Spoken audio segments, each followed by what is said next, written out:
একদিন হযরত সুলাইমান আলাইহিস সালাম তার বিশাল সেনাবাহিনী সহ একটি এলাকা অতিক্রম করছিলেন। ওই সময় তার সাথে ছিল জিন, মানুষ এবং পক্ষীকুল। যে এলাকা দিয়ে তারা যাচ্ছিলেন সেখানে বালির ঢিবির মতো পিপিলিকাদের বহু বসতঘর ছিল। সুলাইমান আলাইহিস সালামের বাহিনীকে আসতে দেখে পিপিলিকাদের সর্দার তার সঙ্গীদেরকে বলল, তোমরা শীঘ্রই পালাও, নইলে পদপিষ্ট হয়ে শেষ হয়ে যাবে। কুরআনুল কারীমে ঘটনাটি বর্ণিত হয়েছে এভাবে: সুলাইমানের সামনে তার সেনাবাহিনীকে সমবেত করা হলো, জিন, মানুষ ও পক্ষীকুলকে। তারপর এদেরকে বিন্যস্ত করা হলো। যখন তারা পিপিলিকার উপত্যকায় আসলো, তখন একটি পিপিলিকা বলল, ওহে পিঁপড়ার দল, তোমাদের বাসস্থানে ঢুকে পড়ো, যাতে সুলাইমান ও তার সৈন্যবাহিনী তাদের অগোচরে তোমাদেরকে পদপিষ্ট করে না ফেলে। সুলাইমান আলাইহিস সালাম পিপিলিকাদের এই বক্তব্য শুনতে পেলেন এবং মুচকি হেসে আল্লাহর দরবারে প্রার্থনা করলেন। সুলাইমান তার কথায় মুচকি হাসল আর বলল, হে আমার প্রতিপালক, তুমি আমার প্রতি ও আমার পিতামাতার প্রতি যে অনুগ্রহ দান করেছ, তার জন্য কৃতজ্ঞতা প্রকাশের আমাকে শক্তি দান করো, আর যাতে এমন সৎ কাজ করতে পারি যাতে তুমি সন্তুষ্ট হও, আর তোমার দয়ায় আমাকে তোমার সৎকর্মশীল বান্দাদের অন্তর্ভুক্ত করো। দর্শক, এবার সূরা নামলের 18 নম্বর আয়াতের দিকে একটু লক্ষ্য করুন, যেখানে বলা হয়েছে সুলাইমানের সেনাবাহিনী যখন পিঁপড়াদের উপত্যকায় পৌঁছল, তখন সেখানকার এক পিঁপড়া তার সঙ্গীদেরকে দ্রুত তাদের ঘরে ঢুকে পড়তে বলেছিল। আয়াতে সেই পিঁপড়ার পরিচয় তুলে ধরা হয়েছে ক্বালাত বলে, যা আরবি ব্যাকরণ অনুযায়ী একটি ক্রিয়াপদের স্ত্রীলিঙ্গ রূপ, অর্থাৎ পিঁপড়াটিকে কোরআনে নারী পিঁপড়া হিসেবে চিহ্নিত করা হয়েছে। এছাড়াও আয়াতে পিঁপড়ার জন্য পুরুষবাচক নাম শব্দ ব্যবহার না করে স্ত্রীবাচক নামলাহ শব্দটি ব্যবহৃত হয়েছে। এখন প্রশ্ন হলো, আয়াতে ক্রিয়াপদের পুংলিঙ্গের ব্যবহার না করে কেন বারবার স্ত্রীলিঙ্গের ব্যবহার করা হলো? 1400 বছর আগের এক কিতাবে কেন বলা হলো যেসব পিঁপড়া ঘরের বাইরে কাজ করে, সতর্ক করে, তারা সবাই নারী?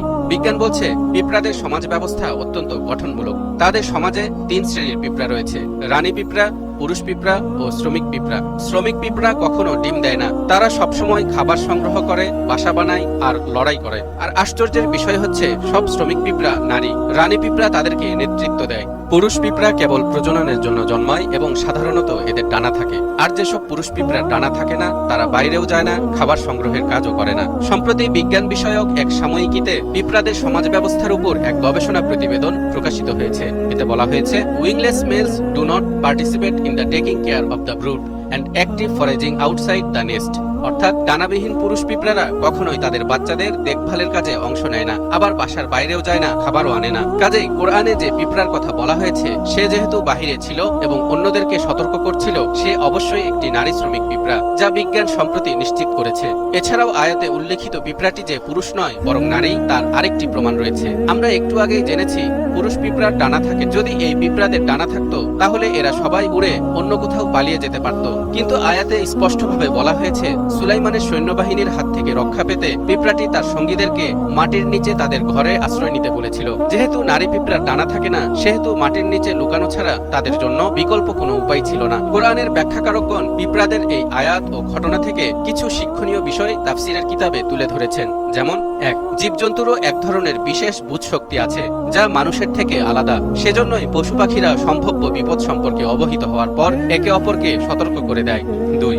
সুলাইমান আলাইহিস সালাম এত মহত্ব ও মর্যাদাপূর্ণ হওয়া সত্ত্বেও অদৃশ্য বা গায়েবের খবর জানতেন না। সেই জন্যই তো পিপিলিকার এই ভয় হলো যে তাদের অজান্তে আমরা যেন তাদের পদপিষ্ট হয়ে না পড়ি। 3. জীবজন্তুরাও এই শুদ্ধ আকীদায় বিশ্বাসী যে আল্লাহ ছাড়া আর কেউ গায়েব জানেন না। 4. সুলাইমান আলাইহিস সালাম সকল জীবজন্তুর ভাষা বুঝতেন। এই জ্ঞান মহান আল্লাহ তাআলা তাকে মুজিজা স্বরূপ দান করেছিলেন। 5.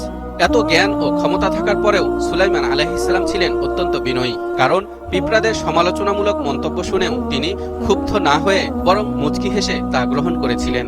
এ থেকে বোঝা যায়, সমালোচনামূলক মন্তব্য মনোযোগ দিয়ে শোনা একজন নেতার গুরুত্বপূর্ণ বৈশিষ্ট্য। দর্শক, এবার বলুন, সূরা নামলের এই আয়াতে কি শুধুই পিঁপড়াদের গল্প বলা হয়েছে, নাকি তুলে ধরা হয়েছে জটিল এক প্রাকৃতিক বিষয়? মহান আল্লাহ তাআলা কি এমনি এমনি বিভিন্ন প্রাণীর নামে সূরা নাজিল করেছেন, নাকি এর মধ্যে লুকিয়ে রেখেছেন সূক্ষ্ম বাস্তবতা ও গুরুত্বপূর্ণ শিক্ষা?